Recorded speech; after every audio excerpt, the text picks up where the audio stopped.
Salah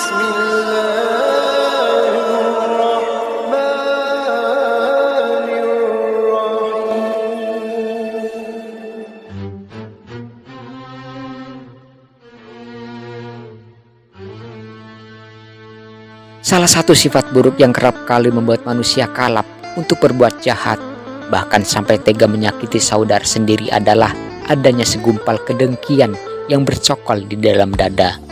Adanya sifat itu bisa jadi karena dipicu perhatian dan kasih sayang dari sang ayah yang amat berlebihan kepada salah satu dari anaknya. Meski sebenarnya atas pertimbangan lain, semisal karena anak yang disayangi itu masih kecil dan ditinggal wafat oleh ibu kandungnya, sementara saudara-saudara yang lainnya merasa dikesampingkan. Assalamualaikum warahmatullahi wabarakatuh. Ini adalah kisah Yusuf yang dibuang ke dalam sumur oleh saudara-saudaranya yang pernah zalim. Sifat dengki semacam itulah yang ada di dalam hati saudara-saudara Yusuf yang akan saya ceritakan kali ini, sampai mereka kemudian tega untuk berbuat jahat dengan membuang Yusuf ke dalam sumur tua. Setiap rasul yang diutus di muka bumi ini memang selalu diuji dengan cobaan yang cukup berat. Tak pelak jika kemudian hampir semua rasul menjalani kehidupan yang pahit dengan penuh perjuangan, tak terkecuali dengan Nabi Yusuf. Sebelum ia diangkat menjadi rasul, boleh dikata perjalanan hidupnya penuh penderitaan yang tidak terkira. Sebab 10 saudaranya atau lain ibu tidak menaruh belas kasihan kepadanya, melainkan membencinya setengah mati. Tak bisa dipungkiri kalau kedengkian saudara-saudara Yusuf itu semata-mata dipicu karena perhatian yang tidak sama yang diberikan Nabi Yakub kepada anak-anaknya. Di antara 12 anak Nabi Yakub dari hasil perkawinannya dengan 4 wanita, Lea, Rahel, Silva, dan Bilha, boleh dikata Nabi Yakub menaruh perhatian lebih kepada Yusuf dan Benyamin, atau keduanya saudara seibu dari keturunan Rahel. Dari perhatian yang berbeda itulah saudara-saudara Yusuf kemudian menaruh rasa iri. Tapi perhatian dan rasa sayang ayahnya kepada Nabi Yusuf dan Benyamin itu bukan satu tindakan yang tanpa alasan. Sebab setelah melahirkan Benyamin, Rahel wafat. Tak pelak jika Yusuf dan Benyamin menjadi anak piatu yang butuh perhatian lebih. Atas dasar itulah Yakub lalu mencurahkan kasih sayang yang berbeda kepada keduanya daripada ke-10 saudara yang lain. Sebab di mata Yakub, saudara-saudara Yusuf masih punya ibu kandung. Rupanya hal itu tidak dipahami oleh saudara-saudara Yusuf. Sebaliknya saudara-saudara Yusuf menaruh iri hati. Apalagi usia Yakub pada masa itu sudah cukup tua, sehingga ia butuh riang hiburan di hari tuanya, dan itu didapat saat berdekatan dengan Nabi Yusuf. Lebih-lebih Yusuf rupanya bagus atau rupawan, sehingga membuat mata Yakub berkaca-kaca tatkala memandangnya. Tetapi setan adalah makhluk jahat yang tak pernah kehilangan cara untuk membuat saudara-saudara Yusuf menerima begitu saja perhatian lebih itu. Karenanya saudara-saudara Yusuf dibujuk untuk bersekongkol. Bahkan pada saat kedengkian mereka sudah memuncak di ubun-ubun, mereka menuduh Yakub telah berbuat tak adil. Hal ini difirmankan oleh Allah dalam Al-Quran. Ingatlah tatkala mereka, yaitu saudara-saudara Yusuf, berkata, sesungguhnya Yusuf dan saudaranya lebih dicintai oleh bapak kita daripada kita, padahal kita ini banyak. Sesungguhnya bapak kita ini adalah dalam kesesatan yang nyata. Suatu malam, Yusuf yang masih belia, yaitu berumur 12 tahun, beranjak dari tidurnya. Tak beberapa lama setelah matanya terpejam, ia pun bermimpi. Karena masih kecil dan belum begitu paham arti sebuah mimpi, ia pun hanya merasa heran dan kagum atas apa yang dilihatnya dalam mimpinya itu. Karena itu, saat hari sudah berganti pagi, ia kemudian menghadap ayahnya dan menceritakan mimpi yang ditemuinya semalam. Wahai bapakku, semalam aku bermimpi sesuatu dalam tidurku, kata Yusuf dengan membelai-belai kepala putra kesayangannya. Yakub lalu bertanya, "Mimpi apakah yang kau jumpai, wahai anakku?" Yusuf lalu bercerita, "Wahai bapakku, sesungguhnya aku melihat 11 bintang, matahari, dan bulan. Aku lihat semua bersujud kepadaku." Quran Surat Yusuf ayat 3. Dalam tafsir Al-Azhar, Hamka menjelaskan bahwa makna mimpi itu menunjukkan bahwa 11 bintang itu adalah saudara Yusuf, termasuk Bunyamin. Matahari adalah ayah Yusuf, dan bulan itu adalah ibu tirinya yang nantinya akan datang bersujud di hadapannya. Karena menurut tradisi Mesir di kala itu, semua itu merujuk ke arah raja atau raja muda. Jelas, mimpi itu bukanlah mimpi biasa. Lebih jauh, Hamka menjelaskan kalau mimpi itu memang datang dari Allah. Seperti Nabi Ibrahim yang pernah menemui mimpi diperintahkan Allah untuk menyembelih Ismail. Mimpi Yusuf suatu wahyu. Karenanya, kedudukan mimpi yang dijumpai Nabi dan Rasul tidak bisa dianggap remeh. Dalam sebuah hadis dijelaskan bahwa mimpi yang benar itu satu bagian daripada 46 kenabian. Ibnu Qayyim berkomentar tentang mimpi Nabi itu sama dengan kasyaf.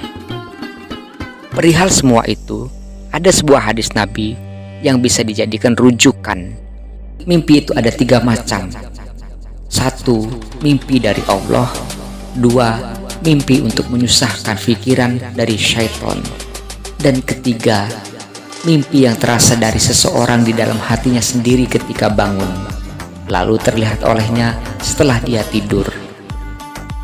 Dalam kasus yang terakhir, tidak salah jika Sigmund Freud berkata kalau mimpi itu adalah represi, keinginan yang tidak terpenuhi, dan hal itu terpendam di alam bawah sadar sehingga kemudian dijumpai dalam mimpi.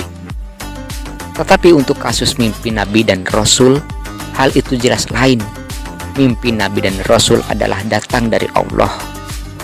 Tak pelak, setelah mendengar cerita dari Yusuf, Yakub seketika merasa gembira dan senang. Pasalnya Yakub tahu sepenuhnya kalau mimpi itu bukan sekedar mimpi.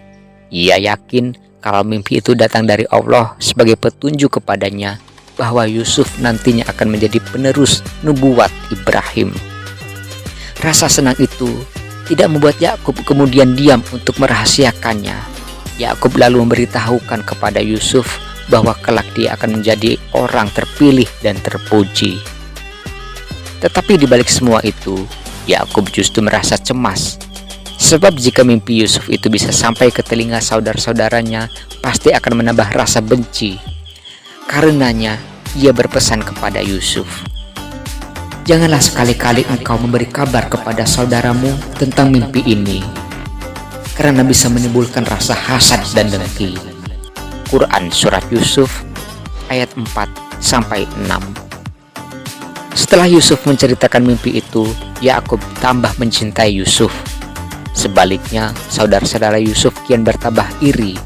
Akhirnya, suatu hari, setan merayu dan menggoda 10 saudara Yusuf, atau seayah namun lain ibu itu, untuk berencana membuat makar guna mencelakai Yusuf. Lalu mereka bermusyawarah dan seseorang di antaranya mengusulkan untuk membunuh Yusuf. Karena hal itu akan menjadi pintu penutup bagi kecintaan si ayah.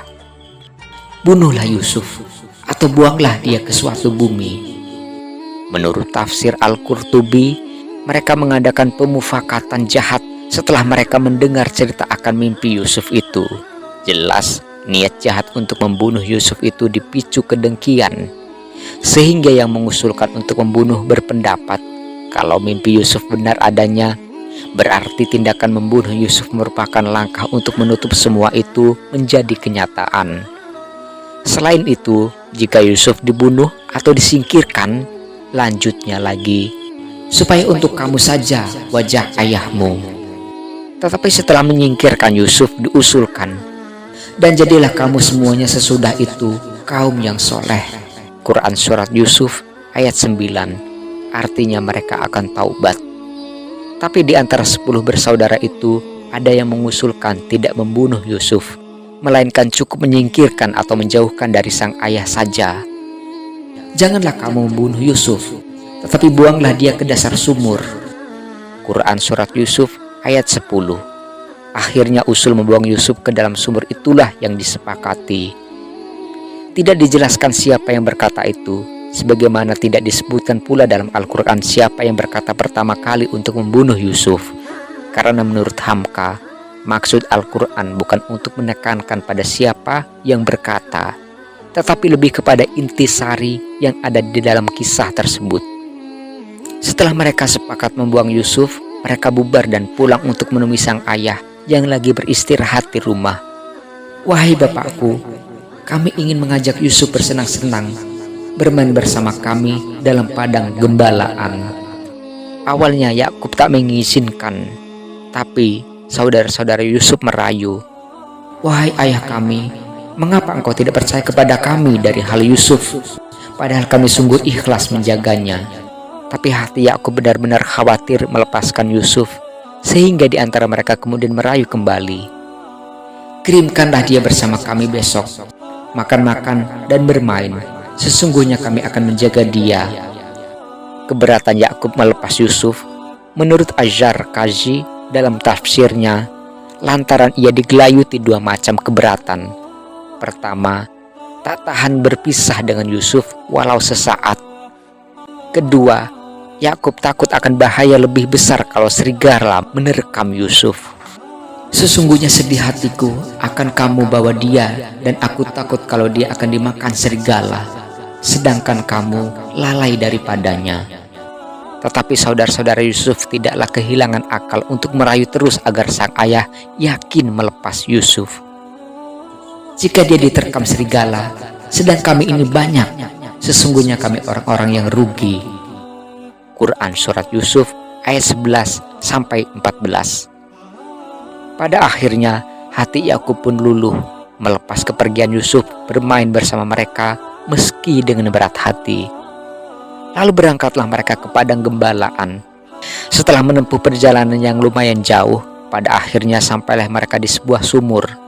Tapi mereka tak mengajak Yusuf bermain, apalagi piknik untuk bersenang-senang. Dengan tidak lagi membuang-buang waktu, mereka melepas baju Yusuf. Setelah itu, Yusuf dimasukkan ke dalam sumur dengan seutas tali. Setelah memasukkan ke dalam sumur, disembelihlah seekor domba dan darahnya dilumurkan ke baju Yusuf. Lalu setelah senja hari, mereka kembali ke rumah dan menghadap kepada sang ayah dengan berpura-pura menangis.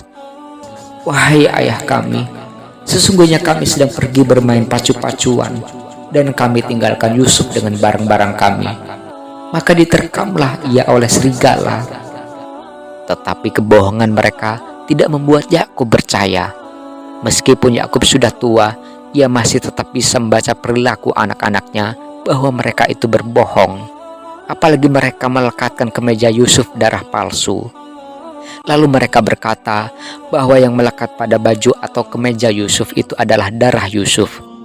Tetapi karena keterangan yang dibeberkan itu dusta, lupalah mereka untuk merobek-robek baju Yusuf untuk dijadikan bukti bahwa Yusuf diterkam serigala. Bagaimana mungkin seorang yang diterkam serigala bajunya tidak ada sobekan? Itu yang membuat hati Yakub tidak percaya. Tapi satu hal yang tak membuatnya tenang adalah kini Yusuf telah hilang darinya. Kepada mereka, Yakub memang berpura-pura percaya, tetapi dengan memberikan sindiran. "Nafsu kamulah yang telah memudahkan kamu berbuat sesuatu hal. Maka bagiku hanya sabarlah yang baik, dan Allah tempat memohon pertolongan atas apa yang telah kamu ceritakan itu." Quran Surat Yusuf ayat 18. Di sini Nabi Yakub telah menunjukkan jiwa besar karena ia telah kehilangan akal dalam menyikapi kebohongan anak-anaknya itu. Dalam hati kecilnya telah ada semacam ilham bahwa putranya yang sangat dicintainya belumlah mati. Sebab kalau benar bahwa Yusuf telah mati, maka cara mereka datang tak dengan cara seperti itu. Mereka jelas akan datang dengan gugup, tergopoh-gopoh, serta sedih. Selepas Yusuf dimasukkan ke sumur, di sana ia duduk di sebuah batu agar tak dingin dirasuki air. Sumur itu sangat luas dan dalam, tetapi di tepi sumur ada pasir ataupun batu.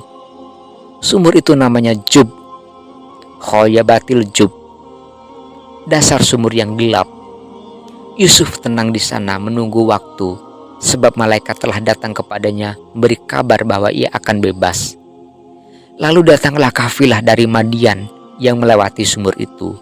Karena melihat sumur, kafilah itu pun berhenti dengan bermaksud hendak mengisi tempat-tempat air karena perjalanan mereka yang memang masih cukup jauh. Salah satu orang mengambil air dengan mengulurkan tali, dan dari seutas tali itu Yusuf memeganginya, sehingga ketika pengambil air itu menarik tali tersebut, ikut terangkatlah Yusuf ke atas. Tetapi betapa terkejutnya pengambil air itu setelah merasakan timbanya lebih berat, dan tak lama kemudian menemukan Yusuf yang sudah berada di bibir sumur. Melihat Yusuf yang rupawan dan berjenis kelamin laki-laki, pencari air itu berseru, "Wahai gembiraku, ini ada anak laki-laki." Quran Surat Yusuf ayat 19. Kafilah itu lalu mengurung Yusuf dengan maksud akan menjualnya di Mesir. Tak pelak, dengan lewatnya kafilah itu, Yusuf selamat sebagaimana dijanjikan dalam Al-Quran. Tetapi keselamatan itu bukan berarti derita Yusuf selesai. Ia kemudian dijual oleh kafilah itu, dibeli pejabat tinggi Mesir bernama Kiftir al-Aziz yang kemudian dibawanya pulang. Dari situlah Yusuf kemudian bertemu dengan Zulaikha, dan karena fitnah dituduh merayu Zulaikha untuk berbuat serong, ia pun dipenjara. Tapi Yusuf memang tidak salah, sehingga akhirnya dilepaskan dari penjara. Tatkala raja bermimpi dan ia bisa menakwilkan mimpi sang raja, Yusuf pun ditawari jabatan. Setelah itu, Yusuf bisa bertemu dengan adiknya Bunyamin beserta saudara-saudaranya dan sang ayah tercinta. Tak salah jika kisah Yusuf ini oleh Al-Quran dikatakan sebagai sebaik-baiknya kisah. Sebab dari kisah Yusuf ini memuat banyak hikmah yang bisa dipetik siapapun untuk belajar memahami hidup di dunia ini. Di antara hikmah itu antara lain, pertama adalah perlakuan tak adil Yakub dan sifat dengki saudara-saudara Yusuf itu tak bisa dipungkiri adalah tindakan yang tak membawa manfaat, malah sebaliknya akan membawa mudarat pada dirinya sendiri. Karena itu, Yakub harus berpisah dengan Yusuf. Saudara-saudara Yusuf juga merasakan beratnya keretakan keluarga setelah kepergian Yusuf. Kedua, penderitaan haruslah diakui sebagai awal dari perjalanan hidup jika seseorang menghendaki hidup yang sukses. Sebab tidak ada kesuksesan yang datang dari langit begitu saja dengan tiba-tiba tanpa ada latar belakang kesusahan terlebih dahulu. Karena itulah penderitaan Yusuf di sini memberikan banyak pelajaran. Dan yang terakhir, sikap sabar yang diambil Yakub dengan tak kehilangan akal dalam menindak kenakalan anak-anaknya adalah tindakan bijak. Sebab jika dia bertindak dengan kehilangan akal, maka semuanya akan lebih runyam dan semua anak-anaknya akan tidak karuan, sehingga nantinya tidak bisa diarahkan akan kemana kehidupan yang lebih baik. Akhirnya, setelah bertemu dengan Yusuf, mereka sadar dan tahu bahwa tindakan yang mereka lakukan dengan menganiaya Yusuf adalah kesesatan yang cukup nyata untuk disesali. Semoga kita bisa mengambil hikmah dari kisah Nabi Yakub, Nabi Yusuf, dan saudara-saudaranya. Insya Allah. Amin. Wallahu a'lam bishawab. Wassalamualaikum warahmatullahi wabarakatuh.